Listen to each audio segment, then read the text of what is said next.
folks, and welcome back to the Grave Consequences podcast. My name is Caleb Baldwin. You can follow me on Twitter at IamCalebB.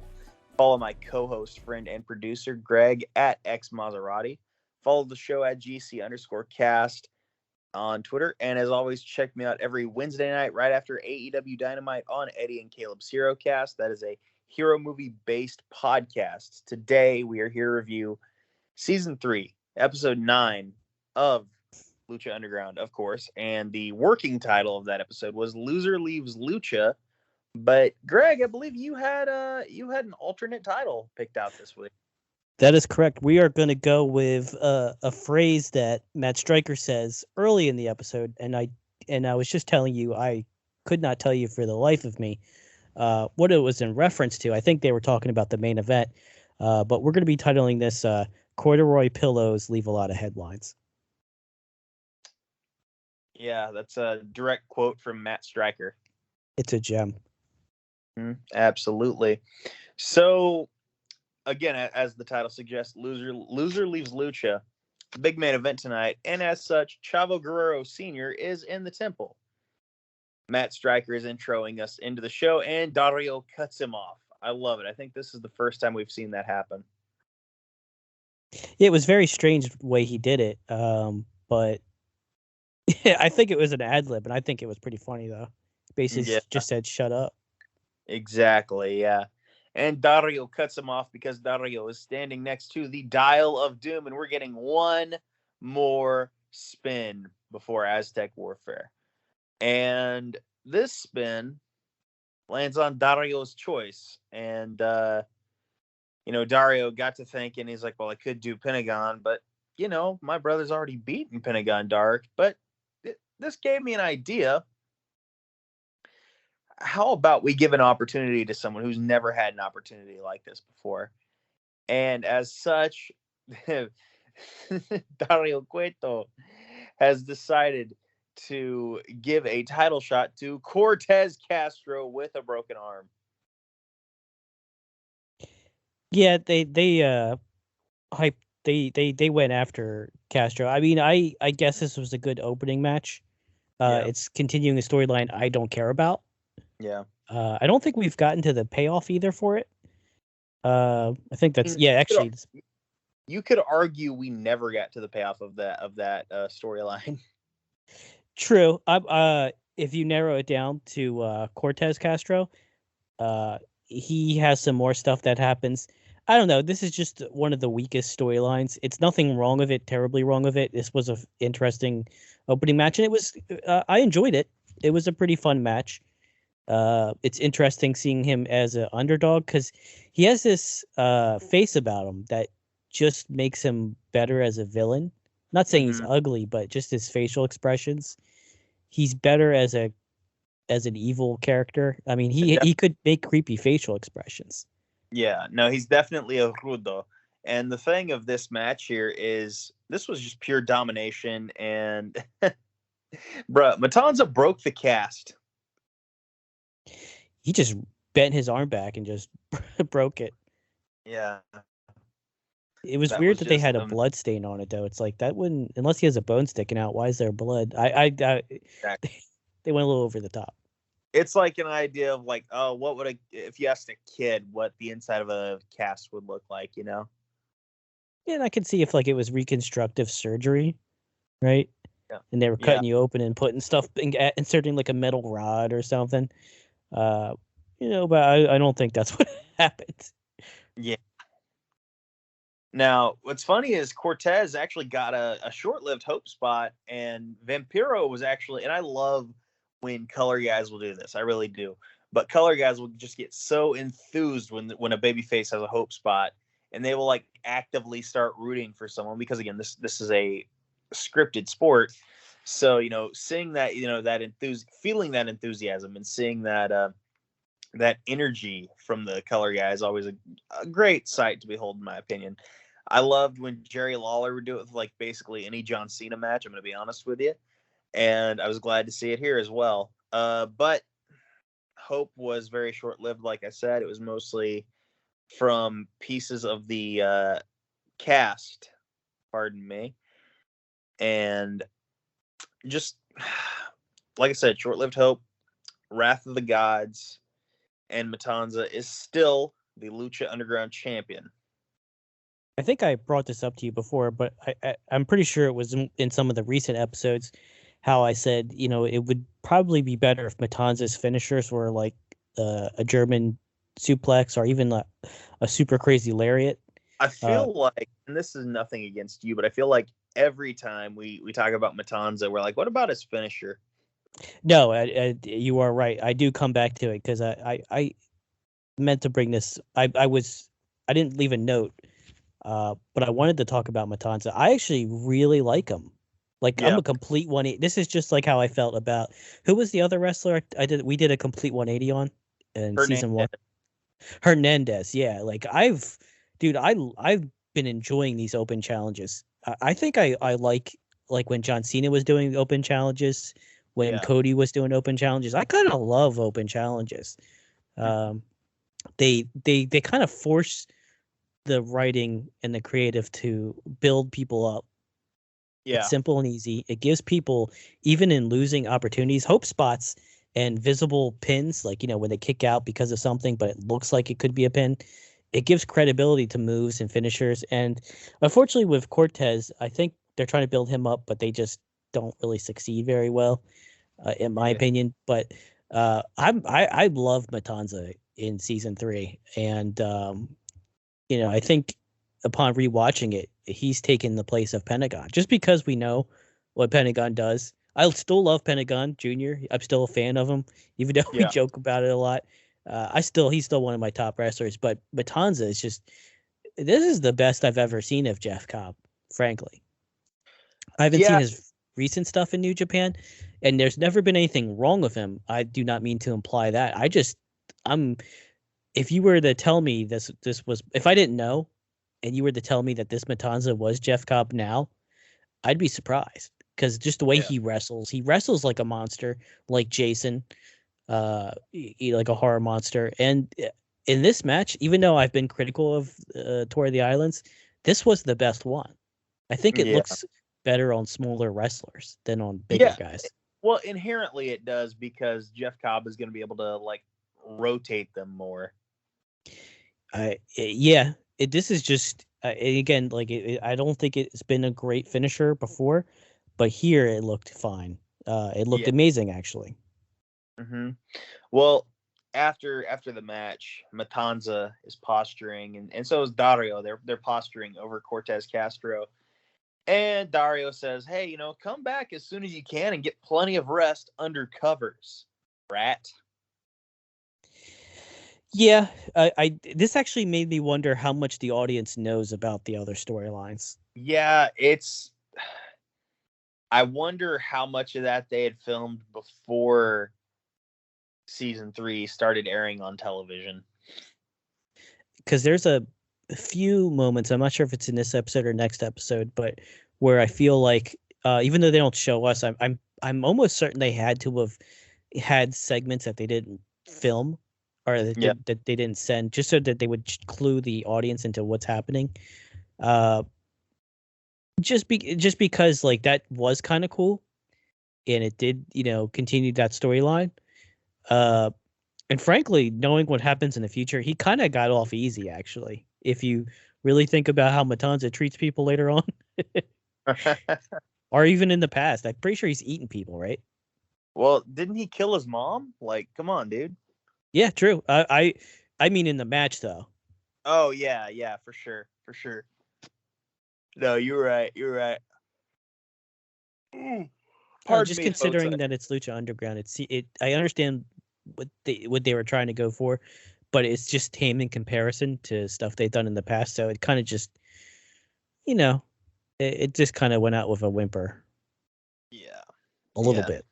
So after that, we cut to Dario's office, and Dario and Joey Ryan are laughing in there, and Son of Havoc, they're laughing because the plan's coming together. Son of Havoc walks in with Masquerita Sagrada, and he's coming in on behalf of Masquerita. Short jokes ensue. Dario, he's like, "Hey, I want Wagner," and if I, after I beat Wagner, he's like, I want Wagner, and Masquerita wants Famous B. Dario's like, no, like Famous B is almost retired. Anyway, Dario sounds resistant at first, but then he like immediately caves in. He's just like, okay, yeah, you'll get Wagner, and whoever wins gets to pick the stipulation for the Famous B and Masquerita Sagrada match. So kind of a weird interaction. Yeah, it's not a lot of, I guess the word's not fanfare, but it just kind of just comes together. Yeah. Which is fine. It's wrestling. It can sometimes that's got to happen to move on to the next match, but it's fine. Let's just say it's fine. By the way, Dario's like, hey, you see, I never do anything half-assed. Mm-hmm. He's always got to get that last thing in there. Yeah, for sure. After that, we cut to Prince Puma in the ring, and he is ready to talk. And Prince Puma clearly just bit on what Vampiro said to him before. He's just like, I want Mil Muertes in grave consequences. A dumb request. He's already had the perfect clean win over Mil. Mm-hmm. And that's going to be next episode. Yes. It actually, after everything's all said and done, I love what they did and why they did it. And I'll go into more detail when they do it. Yeah, it's just one of those things, like, you can clearly see, like, Vampiro's got his hooks in Prince Puma right now. Yep, gaslighting works. That's why people do it. They don't do it because they're bored. They do it because it works. Duly noted. Let's see here. Katrina appears and gladly accepts. And when Mil Muertes in a 3-piece suit, aka the Drip, runs in, we get a face-off. But Prince Puma actually holds court. Yeah, this is the strongest Prince Puma we've ever seen. Like, and I think he's also just, it's incredible how high on the card he belongs now that he's no longer fighting from underneath. I love it. No, you were absolutely right. And we are on to Dr. Wagner Jr. versus Son of Havoc. There was a line in the Famous B introduction of Dr. Wagner Jr. He referred to him as the board-certified breaker of dreams. I caught that. I didn't know what that was in reference to, though. I don't know, just, board-certified doctor, that sort of thing. That's what I assume. I didn't know if the breaker of dreams was a reference to something. I don't know. Okay. See, now I'm curious. Thanks, Greg. You're welcome. And Son of Havoc, I believe it's according to someone on commentary. I didn't accredit it to anyone in particular, but it feels like a striker line. That Son of Havoc is bringing a little backup. I missed that. Yeah. Also, okay, so this match was really good. Did you notice the mask discussion between Stryker and Vampiro during this match? Yeah. I kind of considered it a throwaway. Did you get anything out of it besides Vamp talking about old retro masks? I mean, the only thing I got out, but this is interesting. It may be throwaway, but it was very informative, talking about how these old masks that, like, you don't have a mouth on this thing, like, it's going to affect your breathing. So, like, your cardio improves as a result. So I just thought that was interesting. I could see that. Yeah. Which it makes sense. I don't know what kind of training you got to do to be in shape to do a wrestling match besides doing wrestling matches, because we've seen wrestlers come back in great condition and kind of be sucking air after a while. The Rock, I think Edge a little bit. Other wrestlers too, and they're in perfect shape. It's just, I think there's so much cardio and stamina and endurance needed for a wrestling match. Yeah, that it's hard to kind of know what kind of actual, just basic exercises you would need to do to, Yeah. So, I mean, there was a lot of interference here and a lot of back and forth with Famous B and Masquerita. This match was fine. Ultimately, Son of Havoc got the win with the Shooting Star Press. And next week, folks, we have Believers Backlash. And this isn't quite like the first one we had in season 1 with Drago and Hernandez. This isn't going to be straps necessarily. This is going to be anything the fans bring with them. And having already seen next week's episode, it's going to get really good. Oh, it's funny you say that because I forgot all about this match. Or when you brought it up, I was like, crap, I forgot everything that happened in this match just because the follow-up match is so much better. But also, and this was worth noting, I believe this was Dr. Wagner Jr.'s first loss here in the Temple. Was he in an Aztec Warfare before? No, he debuted at the end of season 2 last year. Then you might be right. Yeah. I mean, this may only be like his third match in the Temple, but still. Yeah, no doubt. Hey, reminder, you need to follow the White Rabbit. And apparently the Rabbit told this man to go fight in the Temple, and it's clearly Paul London, former WWE Tag Team Champion. I know him from the independent scene. He was in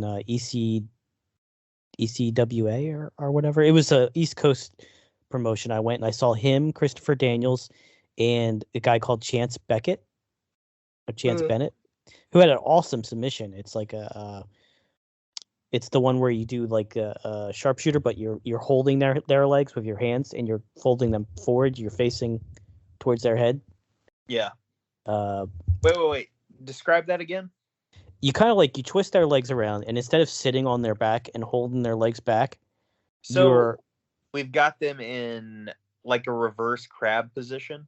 Yes, if they're in the crab, they're in the same exact position, but instead of you facing away from them, you're facing towards them, and you're holding their legs almost like over your shoulder. Yeah. Like it's a cool looking submission move, and the guy's chin got messed up. He was bleeding profusely, but they continued the match. And I saw Paul London and Christopher Daniels in their prime in that match, and man, Paul London was just like Ricochet and Ospreay back then. Yeah, I've heard good things about his independent stuff, but I never saw him outside of WWE. Although I did see a PWG vignette that he did with Bryan Danielson where they were clearly both like stoned out of their gourd. I believe it. I will send it to you and you'll let me know after we're done. On to by the way, TikTok, they'll be here soon. So someone else is with them. On to the main event. And this is Loser Leaves Lucha. Chavo Guerrero Jr. versus Rey Mysterio Jr. And Marty Elias is the ref. And you immediately know this because, not immediately, but when the false finish comes around and Chavo Sr. runs interference and hits his own son with a chair, and Marty calls for the DQ. This is the second time Marty's called for a DQ, and Dario came out and he's like, hey, what the hell? Like, no, we're not doing that. This was a smart plan on the Guerrero's part, but it didn't pay off, obviously.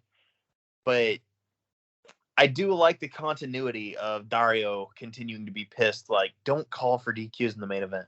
Like, stop. Yeah, that's one of the reasons we like Dario is because he's layered. He's not just, it's too many times people are heels just because they're supposed to be heels. Yeah. Like all the heels getting along and always teaming up or always doing the heel thing. He's a promoter. He he likes violence. He's not gonna be like, oh great, you screwed over a babyface. I love it. Because I'm evil and you're evil and we're evil together. Like that's lame. This made more sense, Yeah. And no, Dario, like you said, he is layered because like for over 2 full seasons now, like he's had a vendetta against Johnny Mundo because of something he did in like the 4th episode of the show, even though Johnny has been a Rudo since the second half of season 1. Yeah. That's a very good point. He's been consistent with like, you screwed me over, I'm not going to do you any favors because of it, bro. Yeah, exactly. I mean, he gave him 1 title shot and that was it. What do we think of the finish of this match? To me, it was just classic Chavo and Rey stuff.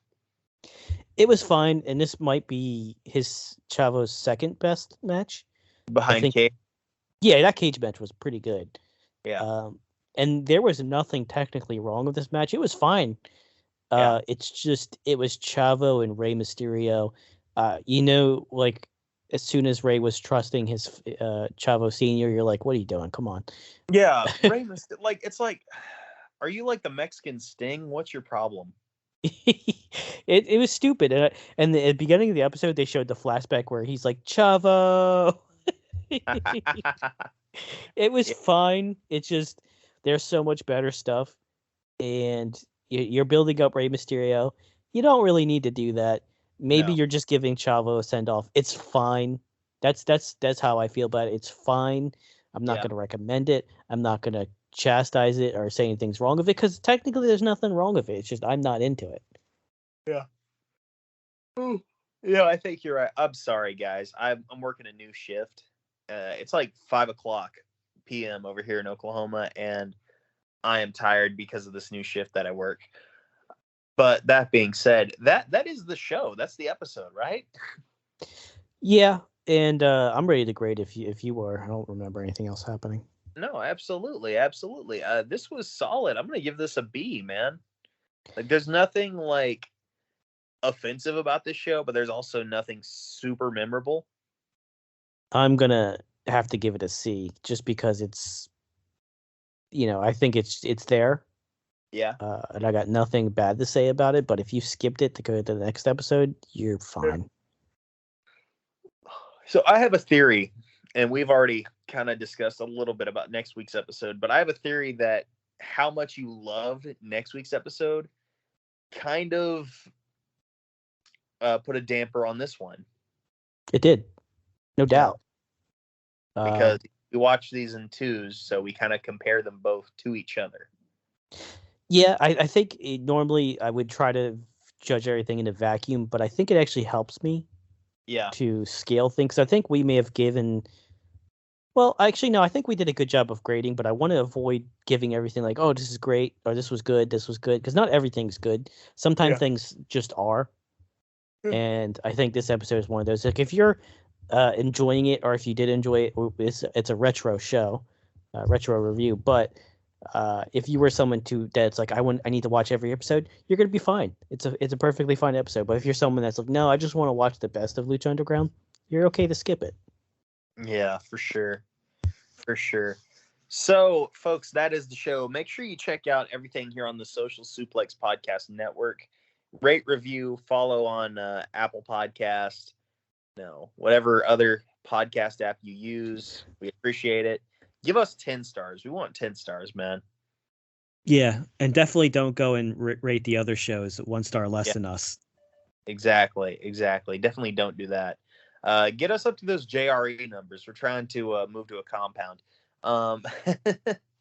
in Austin. Now, that being said, I want to thank you guys for listening. And just know that, like, if you end up in a ring with Matanza Cueto, you might suffer grave consequences.